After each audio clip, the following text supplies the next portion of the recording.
माँ शारदा के चरणों में प्रणाम करता हूँ। माँ नर्मदा के तट पर खड़े होकर नर्मदा मैया को प्रणाम करता हूँ। बिना किसी भूमिका के आज के सत्र में आदरणीय मरकाम जी कह रहे थे कि हम सब युद्ध में हैं। तो युद्ध के दिनों में मंचीय कविता और मंचीय कवियों को भी स्वयं को उस युद्ध में संलग्न मानकर उस युद्ध में भागीदारी करने के निमित्त जैसे कविता पढ़नी चाहिए, मैं वैसे कविता पढ़ने का प्रयास करता हूं। डर, आजकल कुछ लोगों को हिंदुस्तान में डर लगने लगा है। आश्चर्य की बात यह है कि जो बम फोड़ते हैं, जिनसे पूरी दुनिया डरती है, वे डर का नाटक करते हैं हिंदुस्तान में। तब पढ़ता हूं, डर लगता है केवल उनको मन में जिनके प्यार नहीं है। डर लगता है केवल उनको मन में जिनके प्यार नहीं है। देश द्रोह के षड्यंत्रों से करते जो इनकार नहीं है, जिन्होंने अपना सब कुछ केवल चीन पाक को माना है, लाल सलामी देकर कहते भारत देश मिटाना है, ऐसे मीर जाफरों का अब मरना बहुत जरूरी है। देश जलाने वालों का डरना बहुत जरूरी है। देश जलाने वालों का डरना बहुत जरूरी है।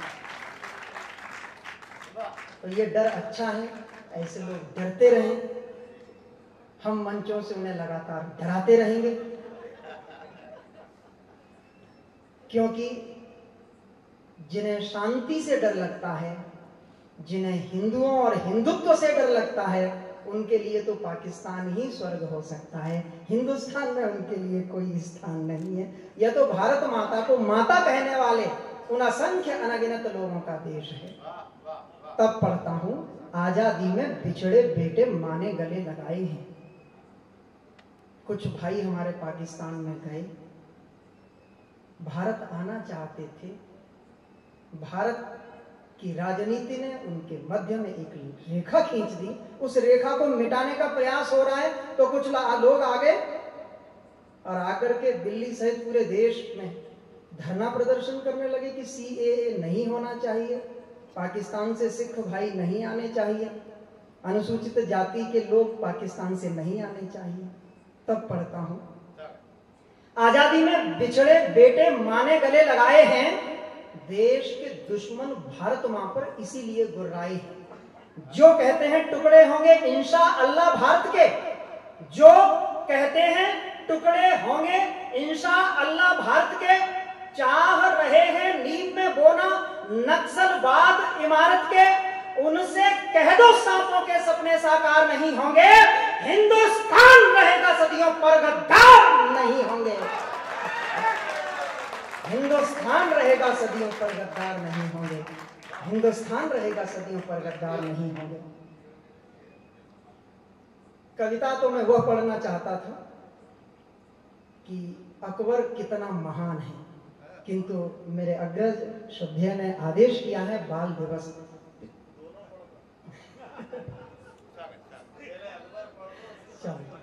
तो पहले हम आज अकबर से निपटते हैं। कितना महान था। और कल का विषय है तो आज कह देता हूं, कल के विषय की पूर्व पीठिका में पिछले 70 वर्षों में हिंदी कवि सम्मेलनों में अकबर की सच्चाई को व्यक्त करने वाली कितनी कविताएं पढ़ी गईं। यहां बैठा एक एक भारत माता का पुत्र, माता सरस्वती का पुत्र, मां नर्मदा के तट पर बैठकर चिंतन करे कि अकबर के चरित्र को व्यक्त करने वाली कितनी कविताएं हिंदुस्तान के मंचों पर पढ़ी गईं। मैं एक कविता के कुछ अंश पढ़कर उस कविता तक पहुंचता हूं। अकबर की जीवनी लिखी विंसेंट स्मिथ ने। श्रद्धेय नंदू कुमार जी भाई साहब बैठे हैं, जिनके मार्गदर्शन में हम लोग लिखना पढ़ना सीखते हैं। विंसेंट स्मिथ ने अपनी पुस्तक अकबर दी ग्रेट में अपने पुस्तक के प्रथम पृष्ठ की प्रथम पंक्ति में लिखा, अकबर भारत में एक विदेशी था। Akbar was foreigner in India. मैंने कविता आरंभ की। तैमूर लंका वंशज था, वह भारत उसका ग्राम नहीं। तैमूर लंका वंशज था, वह भारत उसका ग्राम नहीं। मां के पक्ष से मंगोल और पिता के पक्ष से तुर्क था। किसी भी अंश, किसी भी वंश, किसी भी भांति उसके शरीर में के रक्त की एक बूंद भी हिंदुस्तान की नहीं थी। इसलिए भारत में अकबर एक विदेशी था। अब कविता आरंभ होगी। तैमूर लंका वंशज था, वह भारत उसका ग्राम नहीं। ढोंग इलाही का रचता था, मजहब भी इस्लाम नहीं। नया धर्म चलवाकर जिसने खुद को माना पैगंबर, छल बल से आक्रांत किए थे पावन धरती और अंबर। क्या खतना करवाने से कोई मोमिन बन जाता है? क्या खतना करवाने से कोई मोमिन बन जाता है? मुगल नहीं उसे चुगल कहो जो धर्म नया चलवाता है। ईमान खुदा पर लाने वालों खूब मनाओ ईद रमजान, लेकिन यजीद अकबर बाबर पर मत लाना अपना ईमान। लेकिन यजीद अकबर बाबर पर मत लाना अपना ईमान। क्यों? पालनहारा बैरम खां बहनोई को मरवा डाला। खुद का पालन पोषण करने वाला अपना जीजा बैरम खां, उसकी हत्या की। अपने जीजा की हत्या करके अपनी बहन से विवाह कर लेना और हमसे कहते हो कि वो गंगा जमुनी तहजीब का प्रतीक है। क्या अपने जीजाओं को मारकर बहनों से विवाह करना हिंदुस्तान की संस्कृति है? यदि नहीं तो फिर अकबर किसी संस्कृति का प्रतिनिधि नहीं हो सकता हिंदुस्तान के भीतर। पालनहारा बैरम खां बहनोई को मरवा डाला। विधवा बहन से ब्याह रचाया था ऐसा वो मतवाला। मिर्जा की आंखें सिरवाई, चमड़ी खिंचवाई चेहरे से, कुत्ते बकरे की खालें फिर से चिपकाई चेहरे से। क्या हिंदू क्या मुस्लिम उसको रहम आया बंदों पर। 10 लुटेरे दया दिखाते मिर्जाफर जय चंदों पर। कामी सत्ता लोलुप कामी कपटी खुद को नबी दिखाता था। दुष्ट बेरहम नरमुंडों की मीनारें सजवाता था। 20 लाख का कातिल देखो कैसा स्वांग रचाता था। चोगा पहन सीकरी के सीकर पर धर्म सिखाता था। चोगा पहन सीकरी के सीकर पर धर्म सिखाता था। 20 लाख का रक्तपान करके हमको धर्म सिखाया अकबर ने। क्या था अकबर का दरबार? छोटे बड़े राज्य लूटे ऐसी थी सत्ता लोलुपता। शाही हरम बुझाता था पूरे दरबार की कामुकता। 5000 औरतें बंदी थी दुष्कर्म कराता था। मैं नहीं लिख रहा, ये उसका दरबारी इतिहासकार लिखता है कि 3500 स्त्रियां उसने गिनी। अब चूंकि गिन नहीं पाया तो गिनना बंद कर दिया। 3500 उसने लिखा। पीएन ओक साहब कहते हैं कि 5000 से अधिक स्त्रियां उसके यहाँ बंदी बनाकर रखी गई। मेरी शिकायत हिंदुस्तान के मीडिया से है वो यह है कि 5000 औरतें बंदी थी, दुष्कर्म कराता था। अपने वेश्यालय को भी वह शाही हरम बताता था। महिलाएं बांटी जाती थी अकबर के दरबार में। क्या यह सच्चाई लिख पाओगे तुम अखबार में? क्या यह सच्चाई लिख पाओगे अखबार में? उस ठिंगने लंगड़े बहसी को किसने सुंदर पुरुष लिखा? अरे वो जोधा अकबर के दीवानों, अकबर वैसा सुंदर नहीं था जैसा आपने सीरियल में देखा। वह मुगले आजम जैसा भी नहीं था। कम्युनिस्ट पत्रकार रवीश कुमार ने अभी YouTube चैनल पर सर्च कर लेना, उसने कहा था कि वो तड़ीपार गुंडे की भांति गालियां देता था, जिसकी गालियां अमुद्रणीय, अपठनीय, अप्रकाशनीय हैं, मंच से कहीं नहीं जा सकती। उस तड़ीपार गुंडे के वचनों को, गालियों को हम प्रवचन कहने लगे हैं। उसकी सुंदरता को पीएन ओक कहते हैं कि वो लंगड़ा कर चलता था। पुरुषोत्तम नागेश ओक ने अपनी पुस्तक में सप्रमाण लिखा है कि वह लंगड़ा कर चलता था और चलते समय ठिंगने कद का अकबर एक कंधा झुका लेता था, जैसे आजकल चंदन के उस गुंडे की बात आ रही थी ना।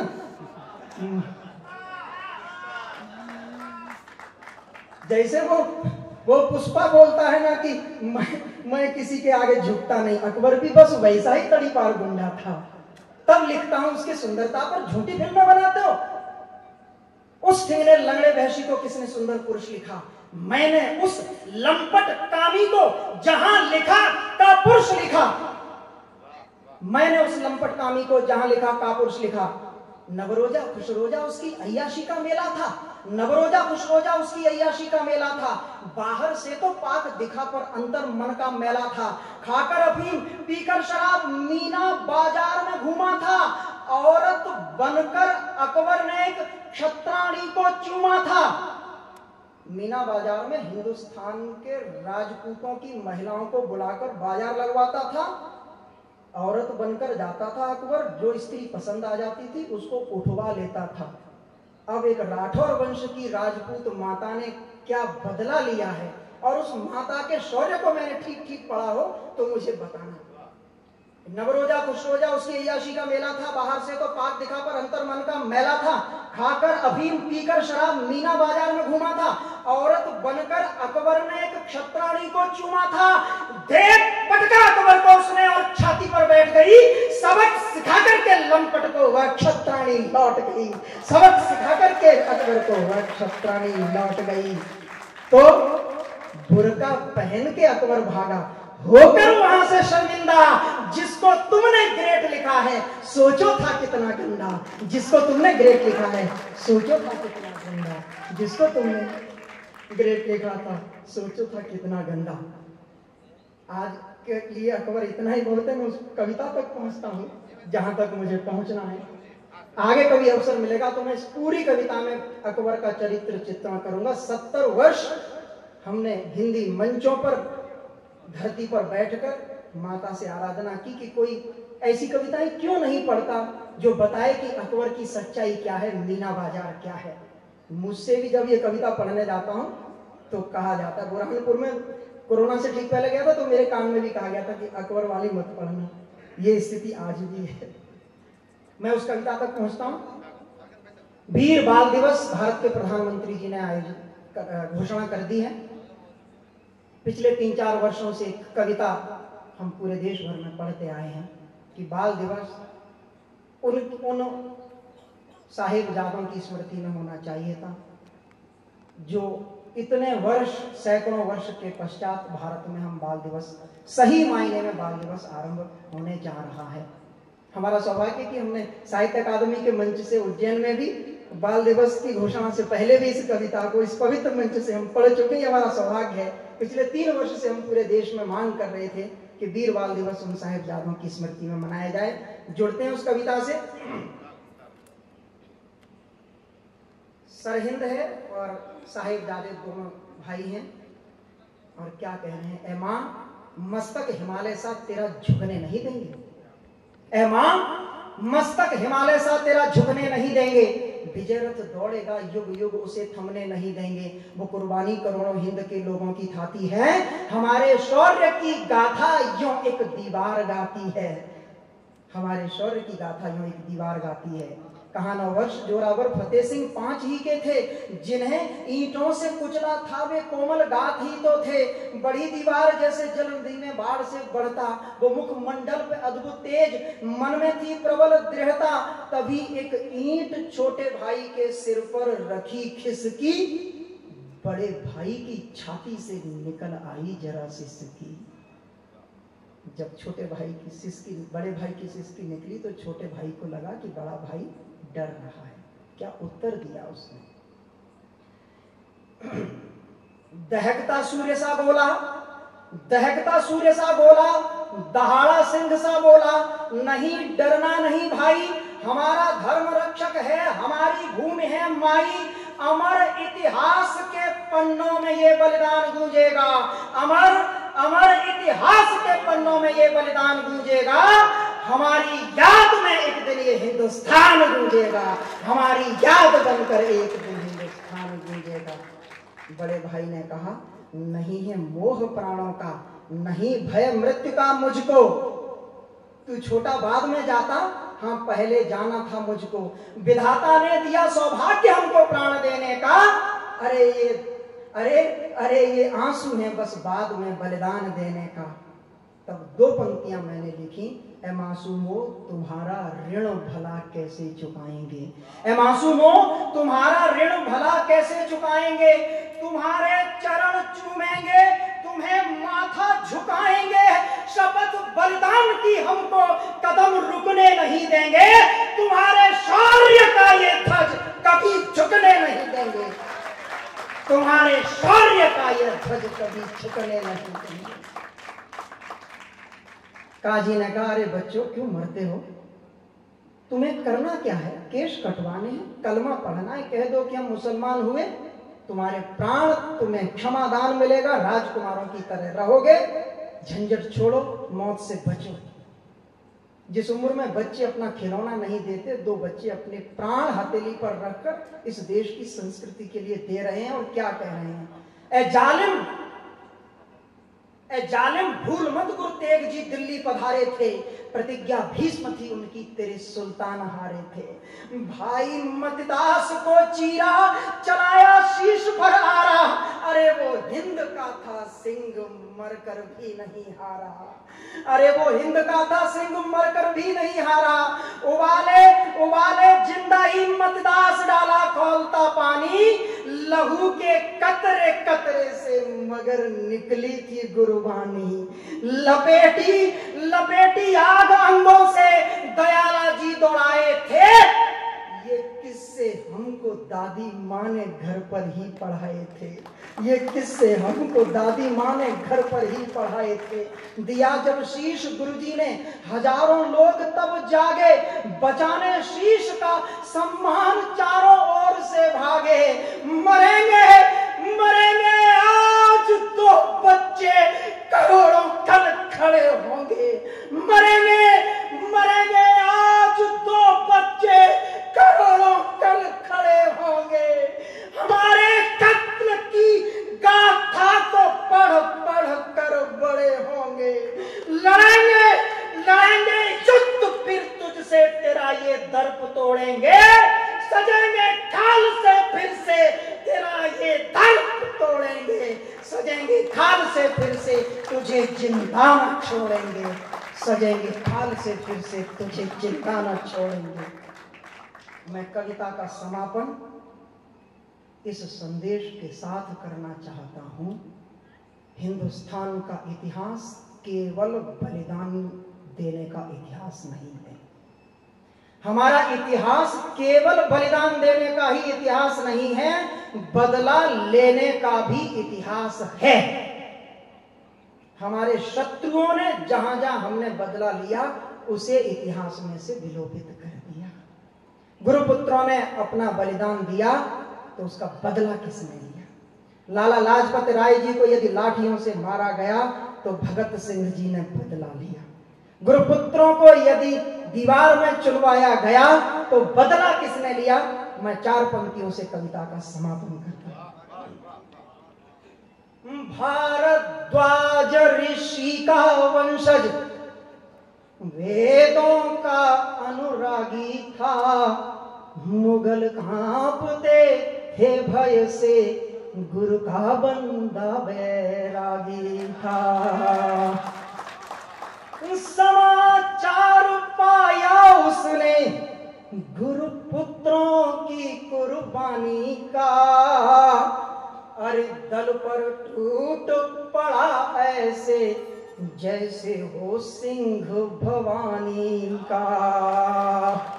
सर हिंद घिरा, काजी पकड़ा, झगड़ा जालिम सुल्तान वहां, बोटी बोटी फिर काट काट शमशान किया मैदान वहां। जल्लाद भी दोनों पकड़ लिए, हंस हंस भरते थे जोगारा, सर हिंद में शेष नहीं छोड़ा कोई भी जालिम हत्यारा। दीवार दिखी बंदा रोया, दीवार दिखी बंदा रोया, अश्कों से ईंटों को धोया, और आज वहां गुरुद्वारा है। त्याग पराक्रम शौर्य सुशोभित यह इतिहास हमारा है, यह इतिहास हमारा